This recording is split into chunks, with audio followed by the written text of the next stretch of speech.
Ընդդիմությունը շարունակում է պնդել, թե Նիկոլ Փաշինյանը Facebook-յան արդարադատություն է իրականացնում։ Դե իսկ Սամվել Կարապետյանի նկատմամբ հետապնդումները քաղաքական են։ Օրինակ Հայաստան խմբակցության падգամավոր Աղվան Վարդանյանը այսօր խորհրդարանական ճեպազրույցների ընթացքում ասաց, որ Կարապետյանի այցերի վրա ամենախիստ սահմանափակումներն են դրված, ինչը ժողովրդավարության մասին իր պատկերացումներին հակասում են։ Արդեն իսկ փաստաբանական խումբը աշխատում է, դուք վստահ եմ տեղյակ եք, որ նաև ամենավատ սահմանափակումներն են արել,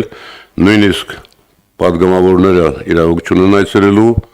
Սամվել Կարապետյանին, միայն փաստաբանները եւ մերձավոր ազգականները։ Փաստաբանական խումբը այսօր աշխատում է, ես վստահ եմ, որ եթե արդեն չեն արել,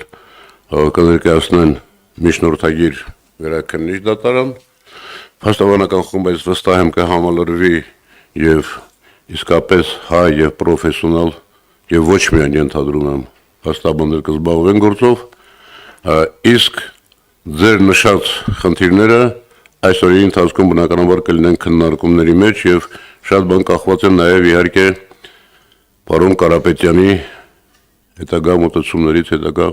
կարծիքներից։ Ազգային ժողովի պատիվ ունեմ խմբակցության քարտուղար Տիգրան Աբրահամյանն էլ կարծում է, թե Սամվել Կարապետյանին հետապնդում են նրա իշխանության դիրքորոշումից տարբեր կարծիք արտահայտելու համար։ Ի պատասխան քաղաքացիական պայմանագիր խմբակցության քարտուղար Արթուր Հովհաննիսյանը նկատել է. Դուք ասում եք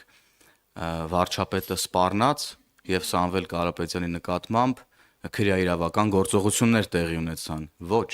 Սամվել Կարապետյանը սպառնաց եւ նրա նկատմամբ քրեաիրավական գործողություններ տեղի ունեցան։ Հովհաննիսյանը խուսափեց քրեաիրավական գնահատականներ տալ, սակայն հիշեցրեց Կարապետյանը սպառնացել է պետությանը, ինչին ըստ նրա պետք է տրվի եւ քաղաքական եւ քրեաիրավական գնահատական։ Այլ երկրում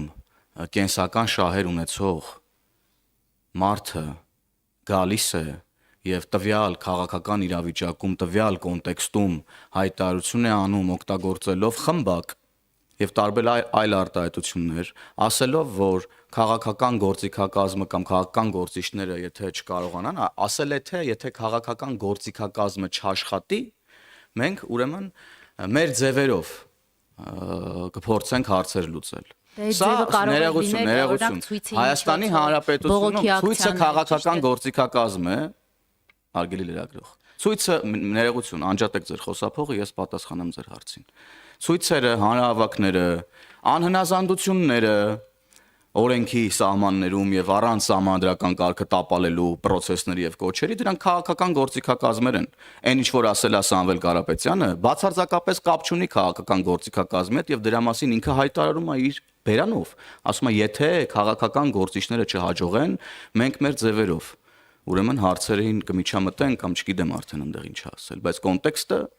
ըստ էության այն մասին է, որ մարդիկ ունենալով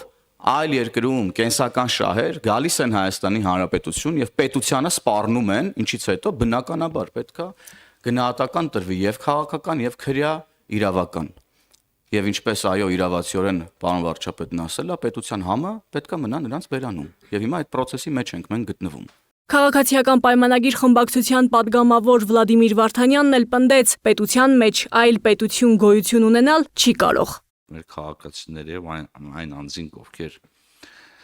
որովհետեւ եղանակով մասնակցում են քաղաքական կամ այլ գործընթացներին, պետք է հաշվի առնեն, որ ցանկացած կոչ, ցանկացած ելույթ, ցանկացած հրապարակում, որը գտնում է սահմանադրության եւ օրենսդրության շրջանակներում, ընդունելի է եւ պաշտպանվող է։ Սա է զուգահեռ ցանկացած տեսակի իրական սպառնալիք, հա, որը կարող է դրսևորվել այնպիսի եղանակներով, որը կարող հանգեցնի սահմանադրության մեջ նախատեսված ընթացակարգերի խարխլմանը, չի կարող անտեսվել։ Սահմանադրության դեմ ցանկացած սպառնալիք նման հետևանքներ կարող է ունենալ, քանի որ ըստ Վարդանյանի հակառակ դեպքում պետությունը տապալելու վտանգ է առաջանում։ Այդա Կիրակոսյան, Free News, Ազատ լուրեր։